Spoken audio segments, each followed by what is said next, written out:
I don't like the VO establishment elitists. I don't like the VO establishment elitists. Now, this isn't personal. I don't know. I don't think I know any of them personally.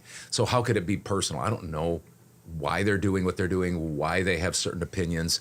I'm not judging them. It's just that I don't like what they stand for. I don't like how they at least what they're portraying in their videos. Yeah, and what they're trying to put on us. For those who don't watch these videos, or maybe who do regularly, you probably aren't surprised that I'm talking about these types of things, because I talk quite a bit about coaches and mentors and holding people accountable out there for what they're telling the good folks like yourself. So who are the establishment elitists? Well, I could name names, but I won't. And I don't know all of them, but I know them when I see them or I hear them. The definition that I use for these elitists is pretty simple. Here it is.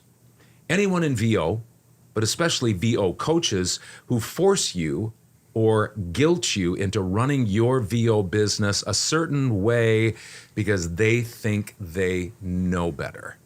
That last thing is key, because they think they know better. That's how I would describe a VO elitist. They force you or guilt you into doing the things that they think you should do as a business person. Now, just between you and I and the fence post, one characteristic of an elitist is to preserve power and privilege. That's the definition of an elitist. They're holding on to their power and their privilege. They might not even know it. And again, I'm not judging them personally. I don't know any of them personally. There, I said it. I'm cynical. I'm skeptical of most. Here are some practical ways for you to spot some elitists. You have to go to VO conferences to get anywhere in voiceover. If you don't go, then you're missing something. It's just not true. You can go if you want. That's not a problem. Go if you want. If it helps you, if it helps grow your business, if it helps you personally, mentally, whatever, go. But don't have somebody tell you you have to go to a VO conference to make it in this business. You have to have agents to make a decent living in voiceover. That's simply not true. You have to market a certain way. That's usually their way. You have to, you can't be on certain platforms to be a pro. And I've heard people say that. If you're on Fiverr, then you're not a pro. You're just making hamburger money or coffee money. You have to have a certain kind of or amount of training before you can start offering your services as a voiceover talent. You have to have this kind of training, or you have to have a certain length of training or amount of training before you can do it. Otherwise, you're not doing what's right.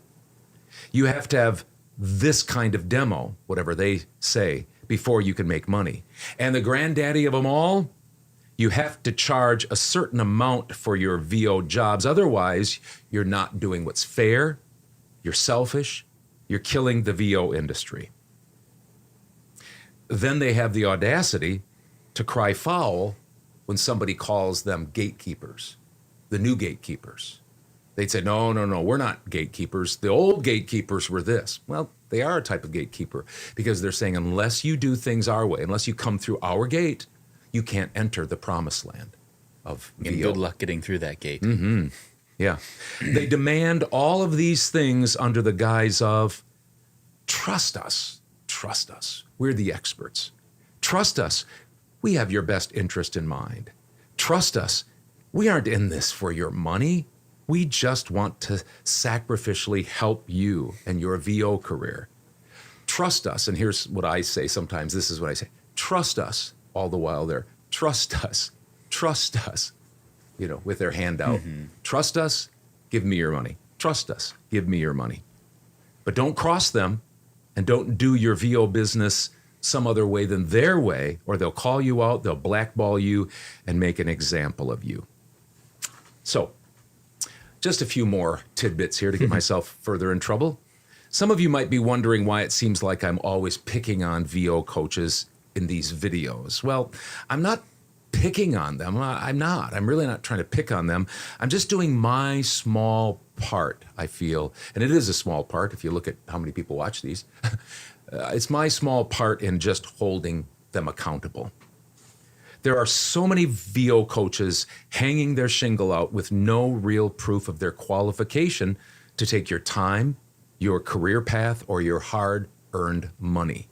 There's so many of these VO coaches that are elitists, moralizing their opinions, patronizing people who dare to do something differently.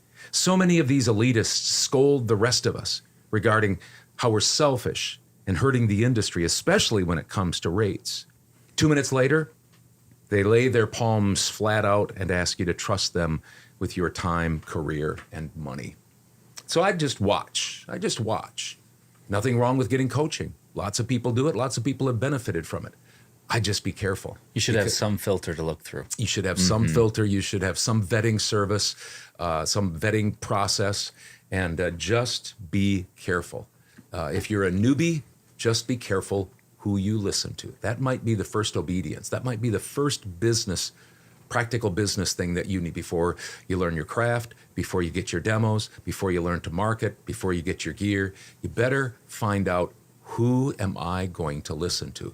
Because that's going to take you down a path that's going to cost you a lot of energy, time, and money.